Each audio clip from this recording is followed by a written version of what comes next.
उद्योग से रोजगार का सृजन होता है। जिस इलाके में अधिक उद्योग धंधे कारखाने लगेंगे, निश्चित रूप से उस इलाके में आर्थिक समृद्धि आएगी और रोजगार सृजन बढ़ेगा। बिहार में भी हाल के दिनों में स्टार्टअप पे कई काम हो रहे हैं और रोजगार सृजन की दिशा में सरकार काम भी कर रही है। तो आज खास तौर से प्रभात खबर दफ्तर में पहुंचे हैं उद्योग मंत्री श्री नीतीश मिश्रा जी। इनसे हम बात करेंगे क्या रोड मैप है, नई योजनाएं क्या है और जो एक उद्योग के लिए 2025 में जो नीति बन रही है वो क्या है, कैसे इससे रोजगार का सृजन होगा। मेरा नाम है पवन प्रत्यय और आप देख रहे हैं प्रभात खबर।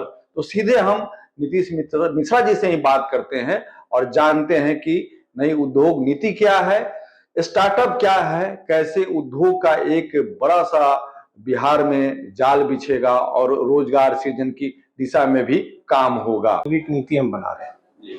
हमारी अभी की इंडस्ट्रियल पॉलिसी 2016 की है। 9 वर्ष हो गए हैं। बहुत राज्यों ने नई पॉलिसी भी बनाई है। हम लोगों ने लगभग ड्राफ्ट फाइनल कर लिया है।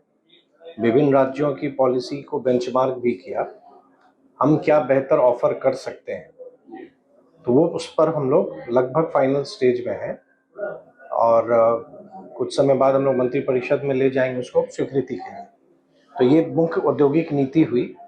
उसके अलावा हम कुछ 4 सेक्टरल पॉलिसी पे भी काम कर रहे हैं। बायोफ्यूल की पॉलिसी हम लोग की बन गई, फूड प्रोसेसिंग पे हम बना रहे हैं, फार्मास्यूटिकल्स पे हम बना रहे हैं और प्लास्टिक पे भी हम बना रहे हैं।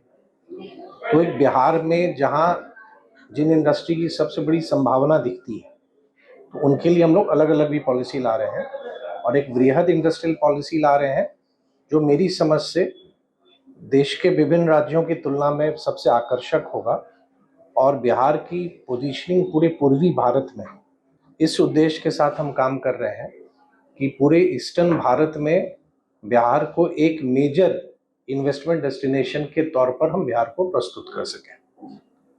इंफ्रास्ट्रक्चर आज बहुत अच्छी है तो निवेशकों का रुझान हो रहा है। हमारा भौगोलिक एडवांटेज बहुत बड़ा है, हम खुद बहुत बड़े बाजार हैं। आसपास के राज्यों के साथ जो हमारी कनेक्टिविटी देखेंगे तो हमारा एक किसी भी इंडस्ट्री के लिए एक लगता है कि उसको एक रेडी उपलब्ध बाजार है। ह्यूमन कैपिटल हमारा बहुत है, बहुत वो उनको अच्छे से उपलब्ध है। यहाँ विभिन्न स्कीम से अब हर एक जिलों में इंजीनियरिंग कॉलेजेस, पॉलिटेक्निक, अनुमंडल में ITI, तो एक टेक्निकल क्वालिफाइड लोग भी अब यहाँ पर उपलब्ध है। ड्राई पोर्ट हमारे यहाँ शुरू हो गया। बिहार के लिए एक अवधारणा थी कि लैंडलॉक्ड है, हमारे यहाँ एक्सपोर्ट नहीं हो सकता है, लेकिन dry port inland container depot के प्रारंभ होने से जो बिहटा में है, तो अब बिहार से भी एक्सपोर्ट संभव है।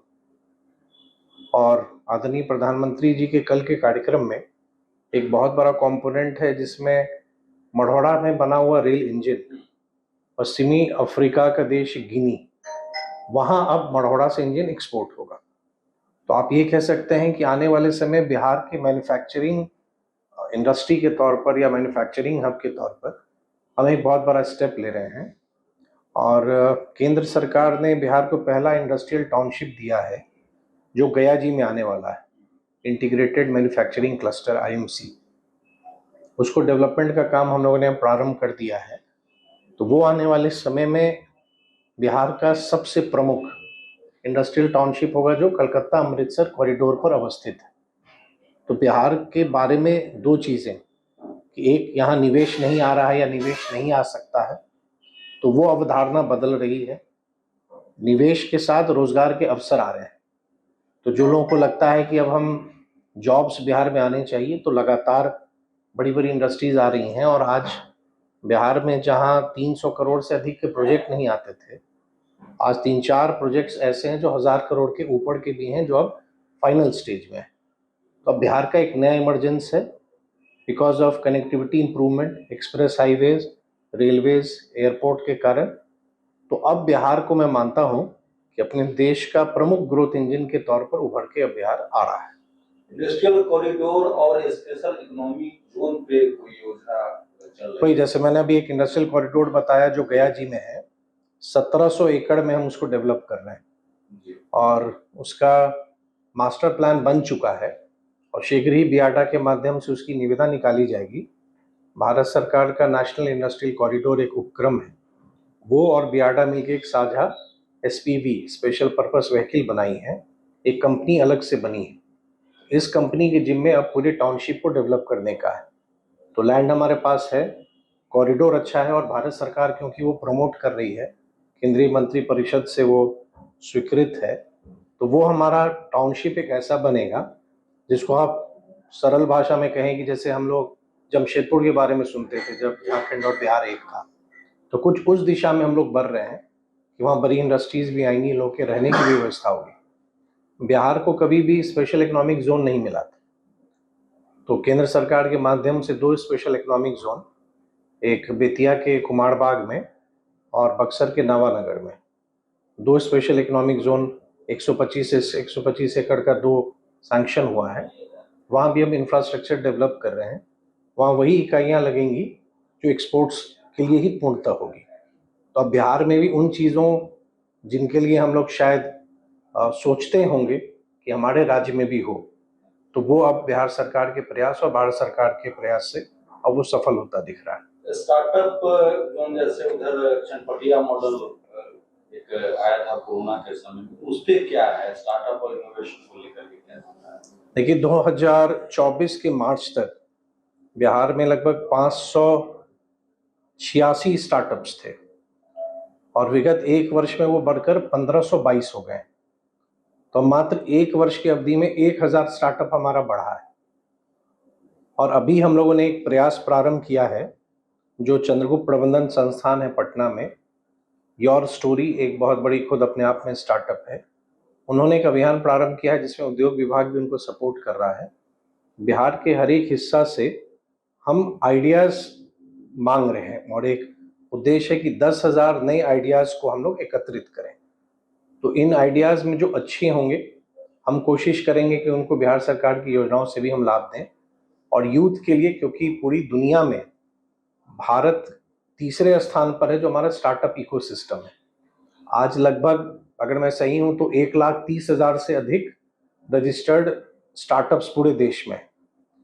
तो बिहार में भी अब धीरे धीरे उस ओर हमारे जो यूथ है उनका रुझान बढ़ता जा रहा है। बहुत बड़ी संभावना विशेष तौर से युवाओं के लिए स्टार्टअप आने वाले समय में बिहार का एक बहुत बड़ा, आप कह सकते हैं कि रूरल एरियाज के साथ साथ हमारे यूथ को एक बहुत बड़ा प्लेटफॉर्म देगा। पर्यटन पे भी कुछ बात कर लें तो क्या सरकार की पर्यटन नीति या कोई नया विजन आपके माध्यम से कुछ वैसा? नहीं, पर्यटन तो हम लगभग 10-11 महीने मंत्री थे, अभी तो राजू सिंह जी हैं, लेकिन हम लोगों ने पर्यटन नीति भी बनाई। पर्यटन नीति जो बनी उसमें कुछ आवश्यकता अनुसार कुछ संशोधन भी हम लोगों ने किए और हम लोग रामायण सर्किट, शिव सर्किट, इस पर हम लोगों ने काम प्रारंभ किया और उसके परिणाम भी आ रहे हैं कि उससे जुड़े हुए बहुत स्थानों को चरणबद्ध तरीके से योजनाओं की स्वीकृति हम लोगों ने दी। अयोध्या के तर्ज पर लोगों की यहाँ पे मिथिला क्षेत्र में सबकी एक आकांक्षा थी कि माँ सीता का भी मंदिर वैसा बने। उस दिशा में भी हम लोग बहुत आगे बढ़ गए। जमीन अधिग्रहण के साथ साथ जिन एजेंसी ने राम मंदिर बनाया उन्हीं एजेंसी को राज्य मंत्री परिषद ने अडॉप्ट किया स्वीकृति के बाद कि वही उसका भी डिजाइन करेंगे। नया ट्रस्ट भी अभी एक ऑर्डिनेंस आया, तो एक ऑर्डिनेंस महामहिम ने हस्ताक्षरित कर दिया है, तो जिसमें एक पूरा पुनौरा धाम का जो एक संचालन होगा उसकी एक नई व्यवस्था बनी है।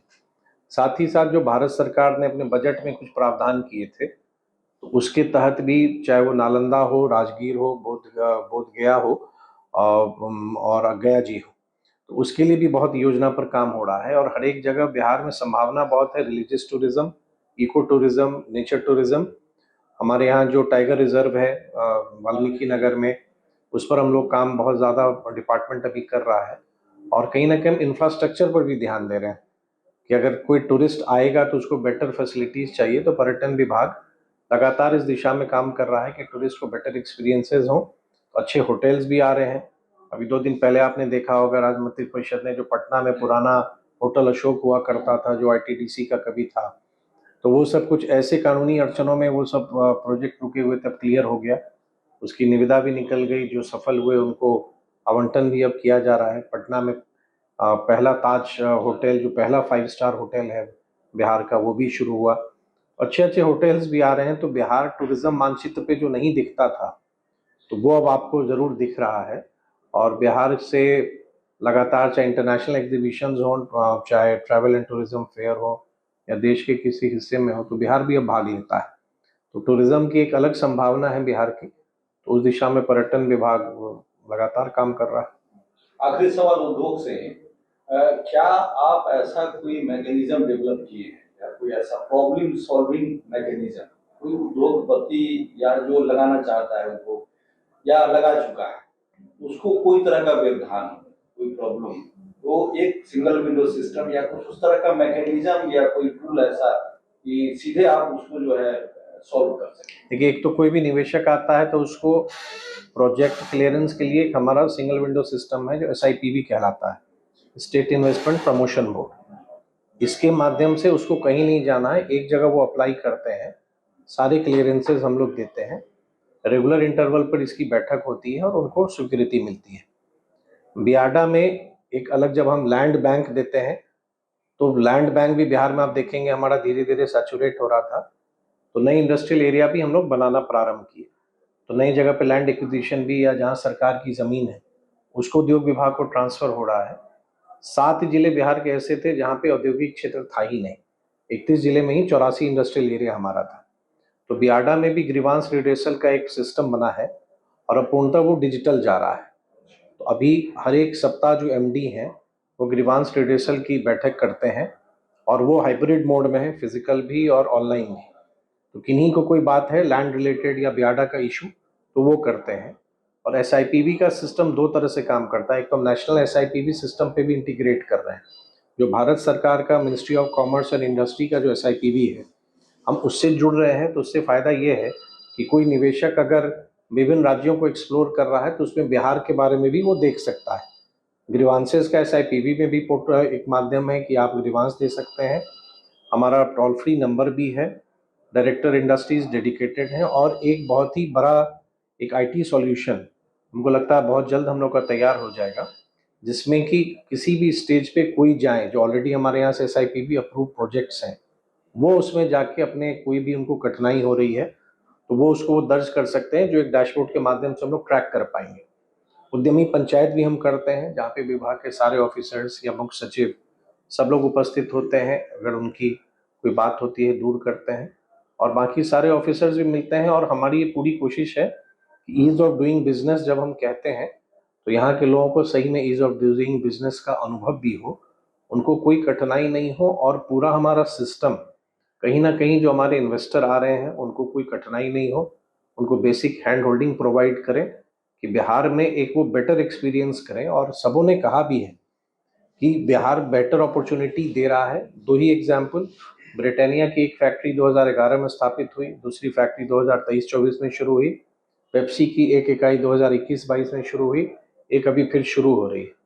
तो ये कहीं ना कहीं ट्रस्ट दिखाता है उन निवेशकों का कि जो बिहार में ऑलरेडी काम कर रहे थे वो अपने काम को और विस्तारित कर रहे हैं। प्रभातखबर.com, विश्वास वही, रफ्तार नहीं।